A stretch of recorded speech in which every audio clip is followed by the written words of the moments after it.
بسم اللہ الرحمن الرحیم ناظرین، پروگرام کرنٹ افیئر کے ساتھ آپ کا میزبان سید آصف علی حمدانی حاضر خدمت ہے۔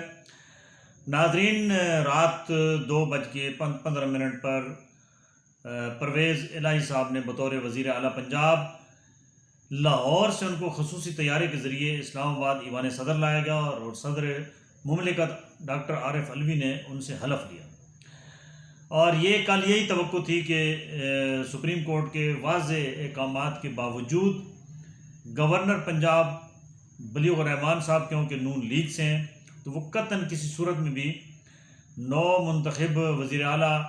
چودھری پرویز الہی سے حلف نہیں لیں گے، اور ایسا ہی ہوا کہ انہوں نے حلف نہیں لیا۔ انہوں نے صاف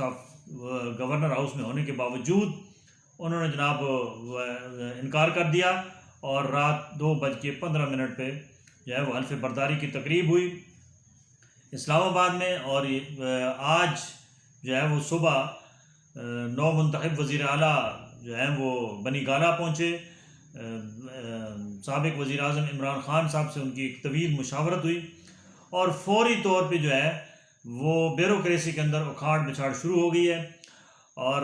جو ڈی جی ایف آئی ہے اس کو بھی تبدیل کر دیا گیا ہے، اینٹی کرپشن کو بھی تبدیل کر دیا گیا ہے، اور جو سیکٹریز وغیرہ تھے ان کو بھی تبدیل کر دیا گیا۔ محمد خان بھٹی صاحب جو سیکٹری تھے صوبائی اسمبلی، ان کو فوری طور پہ جو ہے وہ وزیر اعظم کا پرنسپل سیکرٹری لگا دیا گیا۔ جو وزیر اعظم حمزہ شہباز کا پرنسپل سیکرٹری تھا اس کو گورنر صاحب کا پرنسپل سیکرٹری لگا دیا گیا۔ اسی طریقے سے تمام لسٹیں تیار کر لی گئی ہیں، ضلعی جتنے بھی پولیس افسران ہیں، بیوروکریٹس ہیں، سب کی لسٹیں تیار کر لی گئی ہیں، اور اگلے چند دنوں میں بہت وسیع پیمانے پہ اکھاڑ پچھاڑ ہونے والا ہے۔ اور دوسری بات یہ ہے، کل کیبنٹ جو ہے وہ بھی کل شام کو کیبنٹ جو ہے وہ بھی مکمل ہو جائے گی، صوبائی کابینہ، اور اس کی حلف برداری بھی کل شام کو متوقع ہے۔ ناظرین، آج ایک سب سے بڑی جو ڈیولپمنٹ یہ ہوئی کہ آج 4 سال بعد بڑی طویل، جو ہمارے ذرائع کہہ رہے ہیں کہ ایک لمبی جو ہے وہ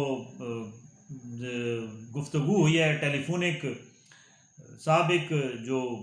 ہمارے عوامی تحریک کے جو سربراہ تھے جناب طاہر القادری صاحب کی عمران خان صاحب سے براہ راست 4 سال بعد ایک طویل ٹیلی فونک گفتگو ہوئی ہے، جس میں وہ جو ہے واضح طور پہ عمران خان صاحب نے کہا ہے ان کو کہ پنجاب میں اب ہماری حکومت جو ہے وہ بنی ہے، تو انہوں نے کہا ہے کہ ہم جو ہے سانیہ جو ہے وہ ماڈل ٹاؤن، اس کے اثر نو جو ہے وہ تفتیش کے لیے فوری طور پہ احکامات جو ہیں وہ وزیر اعلیٰ جو پنجاب ہے انہوں نے جاری کر دیے ہیں کہ اس کو اوپن کیا جائے، اور وہ کردار سامنے لائے جائیں جن کی وجہ سے وہاں بے گناہوں کا خون بہایا گیا منہاج القرآن کے سامنے۔ یہ پرانی ڈیمانڈ تھی جو عوامی تحریک کے سربراہ ہیں علامہ ڈاکٹر طاہر القادری صاحب کی، اور پچھلی گورنمنٹ میں عثمان بزدار کی گورنمنٹ میں اس پہ کوئی واضح پیش رفت نہ ہو سکی، لیکن پرویز الہی صاحب نے جو ہی آج اپنا چارج سنبھالا ہے بطور وزیر اعلیٰ تو انہوں نے احکامات جاری کر دیے ہیں، اور اگلے چند دنوں میں یہ کیس آپ کو واضح طور پر اوپن نظر آئے گا، اور اس پہ ڈیبیٹ ہوگی اثر نو، اور ملزمان کا تعین بھی کیا جائے گا، اور جن پہ تحفظات تھے کہ یہ انویسٹیگیشن ٹھیک نہیں کی گئی اس کی دوبارہ انکوائریز جو ہیں وہ مقرر کی جا رہی ہیں۔ دوسری جانب آج جو ایک اور ڈیولپمنٹ یہ ہوئی کہ دھواں دار قسم کا خطاب تھا وزیر اعظم شہباز شریف کا آج قومی اسمبلی کے سیشن میں، شام کو سیشن تھا، اس میں انہوں نے بڑے واضح طور پہ کہا عدلیہ پہ بھرپور طریقے سے تابق توڑ حملے کیے جا رہے ہیں، اور شدید تنقید کا نشانہ بنایا جا رہا ہے۔ جو کل کا فیصلہ ہے اس کو انصاف کا قتل قرار دیا جا رہا ہے۔ مریم نواز جو سربراہ وائس پریزیڈنٹ ہیں مسلم لیگ نون کی، ان کا بھی سخت ری ایکشن ہے۔ نواز شریف صاحب کا کل شدید قسم کا ری ایکشن تھا لندن سے۔ اسی طریقے سے حمزہ شہباز نے بھی اس کے اوپر ری ایکٹ کیا ہے، اور انہوں نے کہا ہے کہ میرے ساتھ انصاف نہیں کیا گیا۔ باقی بھی جتنے جو اتحادی ہیں انہوں نے آج متفقہ طور پہ قومی اسمبلی کے اندر یہ آواز اٹھائی ہے کہ جو اختیارات ہیں اس کا سر نو جائزہ لیا جائے، اور ایسی قانون سازی کی جائے کہ جو سپریم کورٹ کے اختیارات ہیں اس کو محدود کیا جائے۔ اس پہ آئینی ماہرین کا یہ کہنا ہے کہ یہ کسی قسم کی بھی اگر اس قسم کی امینڈمنٹ کا مسئلہ آئے گا تو اس کے لیے قومی اسمبلی کے اندر 2/3 میجورٹی ہونا لازمی ہے. پھر یہ بل پاس ہو کے پھر یہ سینٹ میں جائے گا، اور سینٹ کے اندر بھی واضح اکثریت سے جب تک یہ پاس نہیں ہوگا تو کسی بھی قانون میں ترمیم ناممکن ہے. اگر عارضی طور پہ آرڈیننس کے ذریعے یہ کیا گیا تو بہت سمجھ لو کہ اس سے ایک نیا جو ہے وہ آئینی بحران شروع ہو جائے گا، اور پھر قومی سپریم کورٹ کے اندر پھر ایک ریٹ پٹیشن ہوگی اور ایک لمبی ڈیبیٹ چلے گی، اس کو چیلنج کر لیا جائے گا. دوسرا، آج سپریم کورٹ کے اندر ایک اور یہ پیش رفت ہوئی کہ جو وفاقی حکومت نے جتنے بھی اوورسیز پاکستانی تھے ان کے جو ووٹ کے سے متعلقہ جو انہوں نے اقدامات سابقہ حکومت کے تھے اس کو وہ کالعدم قرار دیا تھا، اس کو چیلنج کیا گیا تھا سابق وزیر اعظم عمران خان صاحب کی آئینی ماہرین کی ٹیم کے ذریعے. آج وہ ریٹ پٹیشن لگ چکی ہے اور اس کے اوپر بھی ہائرنگ جو ہے وہ ڈیلی بیس پہ اگلے دنوں میں آپ کو ملے گی. اس کا مطلب ہے کہ ان کا ووٹ جو ہے وہ بحال کیا جا رہا ہے اوورسیز پاکستانیز کا. ناظرین، آج ایک اور خبر یہ ہے کہ سارے جو اتحادی ہیں انہوں نے آج ساتھ جوڑ کے بڑی ایک طویل مشاورت ہوئی ہے، اور وزیر داخلہ رانا ثناء اللہ صاحب نے یہ عندیہ دیا ہے کہ ہم اس پہ تیزی سے کام کر رہے ہیں کہ پنجاب کے اندر گورنر راج لگایا جائے، اور گورنر راج جو ہے وہ رول جو ہے آرٹیکل 112 کے تحت جو ہے وہ گورنر راج لگایا جاتا ہے، اور اس کی جو ڈیٹیلز ہیں کہ وہ کن حالات میں یہ جو ہے وہ آرٹیکل 112 جو ہے وہ ایکٹیو ہو سکتا ہے. نمبر 1 کہ جب اکثریت کھو دے کوئی بھی وزیر اعلیٰ تو وہ ایڈوائس بھجوائے گا گورنر کو، اور گورنر اسمبلی توڑ کر جو ہے وہ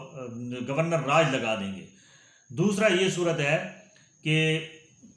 اس کے لیے جو ہے وہ رائے شماری صوبائی اسمبلی سے کرانا لازمی ہے. ٹھیک ہے کہ اکثریت کی رائے ہوگی کہ یہ اسمبلی جو ہے وہ موجودہ حالات کے تناظر میں سروائیو نہیں کر سکتی، لہذا یہاں پہ جو ہے وہ سسٹم کو جو ہے وہ گورنر راج کی صورت میں تبدیل کیا جائے. اس صورت میں وہ گورنر راج لگ سکتا ہے. بصورت دیگر عام نارمل حالات میں یہ گورنر راج کا جو 112 جو آرٹیکل ہے یہ اس کے تحت آپ گورنر راج نہیں لگا سکتے.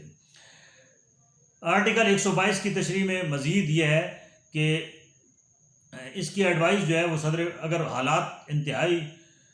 کشیدہ ہو جائیں تو اس کی جو سمری ہے وہ گورنر جو ہے وہ بھیجے گا صدر مملکت کو، اور صدر مملکت اس کا جو حکم جاری کریں گے کہ اس یہاں پہ گورنر راج لگایا جائے. اب یہ ساری صورتحال جو اس وقت جو سینیریو سامنے ہے اس میں تو ناممکنات میں یہ شامل ہو رہا ہے کہ اگر گورنر جار دھونس دھاندلی کے ذریعے لگایا گیا تو اس کو بھی سپریم کورٹ جو ہے وہ ریموو کر دے گی اور وہ گورنر راج نہیں چلے گا. کیونکہ اس کی وجہ یہ ہے کہ صدر مملکت جو ہے وہ پی ٹی آئی کے جیالہ ہے، وہ بیٹھا ہوا ہے، اور وہ قطعاً کسی صورت میں بھی اس قسم کی اگر کوئی سمری آئے بھی تو نہ انہوں نے دستخط کرنے ہیں اور نہ ہی انہوں نے گورنر کو یہ حکم دینا ہے کہ آپ اسمبلی کے اندر ڈیزالو کر کے یہاں گورنر راج لگا دیں. ناظرین، ایک اور خبر جو اس وقت بڑی سپیڈ سے ہے کہ وہ اس وقت پی ٹی آئی اس بات پہ بھی جو ہے وہ غور و خوض کر رہی ہے کہ 3 اسمبلیوں کے اندر پی ٹی آئی کی حکومت ہے، یعنی پنجاب، کے پی کے اور بلوچستان کے اندر. تو شاید اگلے چند دنوں میں ایک لمبی ڈیبیٹ کے بعد، آئینی ماہرین سے مشاورت کے بعد، یہ تینوں اسمبلیاں جو ہے وہ ان کے جو ہیں وزرائے اعلیٰ وہ توڑ دیں اور پھر عام انتخابات کی راہ جو ہے وہ آسانی کے ساتھ ہموار ہو جائے گی. اس پہ بھی کافی جو ہے وہ غور و خوض ہو رہا ہے. دوسری جانب حکومتی اتحاد کے اوپر بھی جو ہے وہ بھی اپنے پاؤں جو ہے مار رہے ہیں کہ کسی نہ کسی طریقے سے پنجاب کا جو تخت چھینا گیا ہے اس کو واپس لایا جائے اور کسی طریقے سے تحریک انصاف کو جو ہے وہ یہ تخت تاج جو ہے یہ اس سروائیول نہ کرنے دیا جائے. اس پہ بھی کافی جو ہے وہ، کیونکہ کل دبئی سے اچانک وہ حالانکہ ایک 3-4 روزہ دورے پہ گئے تھے، زرداری صاحب ایک رات گزارنے کے بعد یہاں واپس آ چکے ہیں، اور ہمارے پاس یہ بھی اطلاعات ہیں کہ وہ سالگرہ کے آڑ میں گئے تھے دبئی، لیکن وہاں سالگرہ نہیں تھی، کسی ایک اہم شخصیت سے ان کی ایک ڈیٹیل وائز ملاقات رات کو ہوئی اور وہ کل شام کو یہاں واپس آ گئے ہیں. اور کل یعنی آنے والے کل بروز جمعرات وہ لاہور میں ہوں گے، اور کل عمران خان صاحب بھی لاہور جا رہے ہیں، کیونکہ کل کیبنٹ کی تشکیل نو ہے اور کل ہی حلف برداری کی تقریب بھی ہونی ہے۔ تو ناظرین، اس وقت ملک کے اندر جو ایک انتشار کی کیفیت ہے، اس سے ہماری اسٹاک ایکسچینج جو ہے وہ بری طرح متاثر ہوئی ہے، کریش کر گئی ہے۔ اسی طریقے سے ہمارے جو ہے وہ ڈالر کی جو اڑان ہے، آج بھی 4 روپے 70 پیسے ڈالر بڑھ کے وہ 238 روپے ہو گیا ہے۔ ہماری ویلیو بالکل زیرو ہوتی جا رہی ہے، جس سے ہماری اقتصادی جو بدحالی ہے اس میں گھنٹوں کے حساب سے اضافہ ہو رہا ہے، اور ہمارے جو بیرونی قرضے ہیں وہ کیونکہ ڈالروں میں لیے گئے ہیں، تو جب ہماری ظاہری بات ہے کرنسی گرے گی تو اس کے بھی بہت برے اثرات پڑیں گے، اور وہ قرضہ بھی سپیڈ سے اس کی جو ہماری قسط آ رہی ہے وہ چڑھے گی۔ آئی ایم ایف نے کچھ عندیہ دیا ہے کہ نیکسٹ فیو ڈیز میں شاید آئی ایم ایف سے ہمیں 1.25 ارب کے ڈالر کی جو ہے وہ امداد آئے، تو اس سے کچھ اسٹاک ایکسچینج کے اندر بھی اسٹیبلٹی آ سکتی ہے، اور یہ جو گرتا ہوا روپے ہے اس کو بھی کچھ تھوڑا بہت اسٹیبل کیا جا سکے گا۔ لیکن یہ ساری چیزیں مشروط اس چیز سے ہیں کہ جب تک پولیٹیکل اسٹیبلٹی نہیں آئے گی تب تک یہ خواب ہے محض کہ نہ یہ مہنگائی روکی جا سکتی ہے، نہ یہ پیٹرولیم مصنوعات کی قیمتیں روکی جا سکتی ہیں، نہ ہی کوئی جو ہے وہ ڈالر کی اڑان کو روکا جا سکتا ہے۔ تو اس کے لیے ضروری ہے کہ پولیٹیکل پارٹیز اپنی اقتدار کی رساکشی سے اگر تھوڑی سی فرصت ان کو ہو، تو اس وقت 2 بڑے ایشوز ہیں۔ ایک تو ہمارا معاشی بدحالی میں سپیڈ سے اضافہ ہو رہا ہے، دوسرا سیلاب کی تباہ کاریوں سے پورے ملک کے اندر جو متاثرین ہیں ان کی طرف توجہ مرکوز نہیں ہے، بلکہ کوئی تخت لاہور بچانے کے چکر میں ہے، تو کوئی وفاقی حکومت کے اندر جوڑ توڑ میں مصروف ہے۔ اس طرف جو ریلیف کی جس طریقے سے ایکٹیویٹیز ہونی چاہیے پوری یکسوئی کے ساتھ وہ نہیں ہو پا رہی ہیں۔ یہ بھی المیہ ہے کہ وہاں انسانی جانوں کا ضیاع ہو رہا ہے، کئی درجن افراد جو ہیں وہ پانی کے نظر ہو گئے ہیں، اربوں روپے کا نقصان ہوا ہے۔ ہمارے راولپنڈی کا ہی دیکھ لیں، کراچی کا دیکھ لیں، تاجروں کا اتنا اربوں کے حساب سے تاجروں کے سٹوروں کے اندر سیوریج نظام بدحالی بد نظمی کا شکار ہے، جس کی وجہ سے وہ سیدھا سیوریج کی وجہ سے پانی جو ہے وہ تہہ خانوں میں چلا گیا ہے جہاں پہ سٹورز تھے، اور تاجروں کو ناقابل تلافی نقصان ہوا ہے۔ اس کا بھی گورنمنٹ کو چاہیے کہ اس کی اسسمنٹ کر کے ان کا فوری ازالہ کریں، کیونکہ تاجروں کے اوپر ظالمانہ ٹیکسز لگائے جا رہے ہیں، اور بجلی کے بل کے اوپر جو چھوٹی دکان سے لے کر بڑی دکان تک 3000 روپے ایک اسپیشل ٹیکس جو ہے فکس کر دیا گیا، جس کے خلاف سراپا احتجاج ہیں تمام تاجر برادری پاکستان کی، اور وہ کہہ رہے ہیں کہ پہلے ہمارے کاروبار کے حالات خراب ہیں، اوپر سے گورنمنٹ نے بجلی بل کے اندر یہ فکس کر دیا ہے، وہ کہتے ہیں اس کو فوری طور پہ واپس لیا جائے۔ گورنمنٹ کو اپنی پالیسیز چینج کرنی ہوں گی۔ اگر یہ گورنمنٹ کرنے میں ناکام رہی تو شاید پھر مزید بحرانوں کا سامنا کرنا پڑے۔ اللہ تعالیٰ سے دعا ہے کہ اللہ تعالیٰ وطن عزیز کو ہمارے ان بحرانوں سے نکالے، اور اللہ تعالیٰ ہمارے حکمرانوں کو جو ہے وہ عقل سلیم دے اور صحیح معنوں میں اس ملک کی خدمت کرنے کی توفیق دے۔ بہت شکریہ۔